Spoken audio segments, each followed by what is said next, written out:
Bonjour, ici Mathieu Ludobox.fr, bienvenue dans ce Ludo Chrono. Aujourd'hui, je vous parlais de Twisted Cryptids, qui est un jeu pour 2 à 4 joueurs et joueuses de 10 ans et plus, c'est des parties d'environ 60 minutes.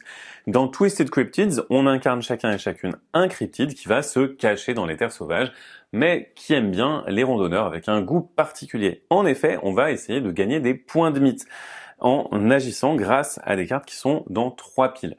Les piles correspondent à nos cachettes. On va voir notre cachette numéro 1, numéro 2, numéro 3 qui sont placées sur le plateau et on a ordonné les cartes au début.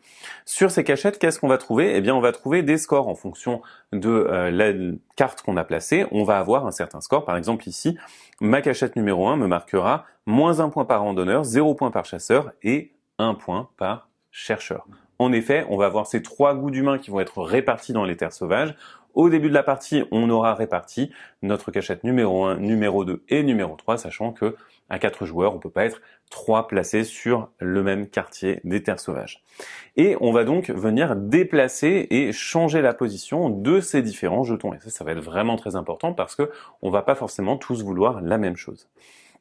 On va jouer à tour de rôle, on va jouer 3 tours par manche et avant, on va venir résoudre un événement. Cet événement, on va le résoudre du haut vers le bas. Ici, on va déplacer 3 chercheurs sur le site qui en a le plus vers le site qui a le moins d'humains. Ici, on regarde, il n'y a pas de site qui a moins d'humains parce que c'est le début de la partie, donc on passe à la clause suivante. Vous allez faire la suite et vous appliquez la carte autant que vous le pouvez. Une fois que vous avez fait ça, vous allez commencer à jouer. Et là, je vais jouer mon tour, et à votre tour, vous avez 3 options. Soit vous passez votre tour, soit vous allez jouer une carte de votre main pour son effet, soit, une fois par manche, vous allez pouvoir jouer le pouvoir de votre cryptide. Par exemple, moi avec ce lapin cornu, eh bien, je peux défausser une carte de ma main pour attirer 2 humains.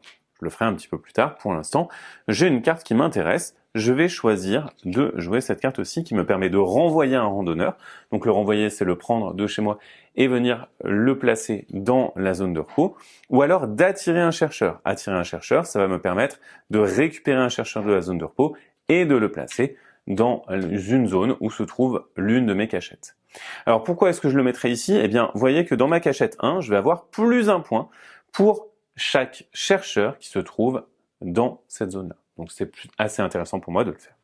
Une fois que j'ai joué la carte, je la place de côté, on passe au tour de la joueuse suivante. La joueuse suivante, elle va choisir d'appâter un randonneur. Elle se trouve ici, elle va venir appâter ce randonneur-là. Donc elle va l'appâter depuis une région adjacente. C'est pas tout à fait le mot-clé que attirer. Une fois qu'elle a joué ça, on passe au tour du joueur suivant. Le joueur suivant, lui, eh bien, il va choisir de renvoyer 2 humains. Par exemple, il pourrait choisir de renvoyer ces 2 humains. Vous voyez qu'il se trouve ici aussi. Peut-être que ça ne l'intéresse pas du tout d'avoir des randonneurs dans ce quartier. Une fois qu'il a fait ça, on va défausser la carte. Vous voyez que on a 3 goûts d'humains. On a chercheur, chasseur et randonneur, mais on a aussi des lampes torches. Et les lampes torches, c'est des humains de n'importe quel goût. Pour mon deuxième tour, eh bien tout simplement, je vais choisir de défausser cette carte-là pour activer le pouvoir de mon cryptide. On peut faire ça une seule fois par manche, et là, je vais venir attirer 2 humains que je vais venir placer sur une case où j'ai une tanière. On va faire ça 3 fois, 3 tours de table. Une fois qu'on l'a fait, eh bien, on va alors regarder quel est le quartier des terres sauvages qui contient à la fois un jeton tanière d'au moins un joueur et le plus d'humains.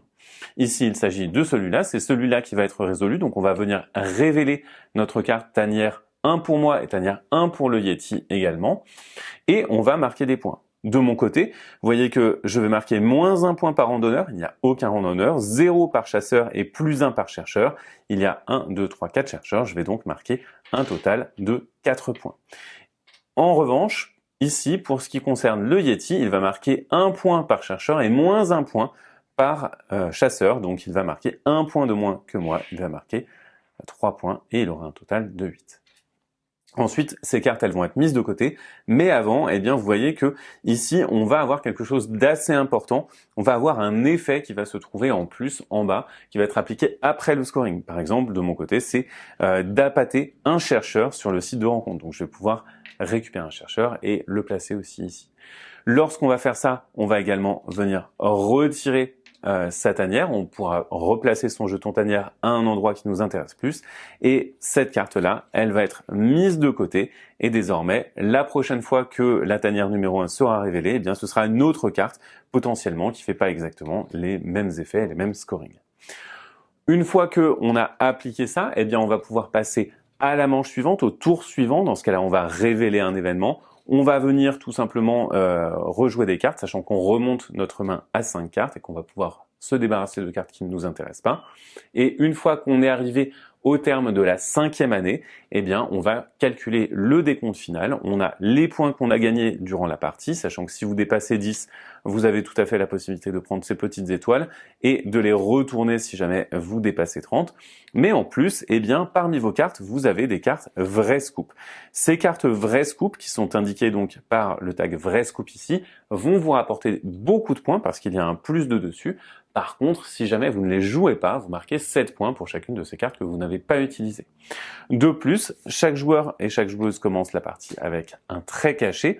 Et ici, il s'agit de ne pas révéler un certain type de carte. Par exemple, si je révèle pas mes cartes leurres, eh bien, je vais avoir des bonus en points de victoire. Donc, j'ai tout intérêt à essayer de les protéger et de les placer en bas de mes piles lorsque je vais commencer la partie. Le joueur ou la joueuse qui a alors le plus grand score total remporte la partie. Voilà pour Twisted Cryptids, qui est donc un jeu dans lequel vous incarnez un cryptide qui va essayer d'attirer certains humains, mais pas d'autres, sur ses tanières pour essayer de marquer le plus de points possible. Maintenant, à vous de jouer et à bientôt sur ludovox.fr.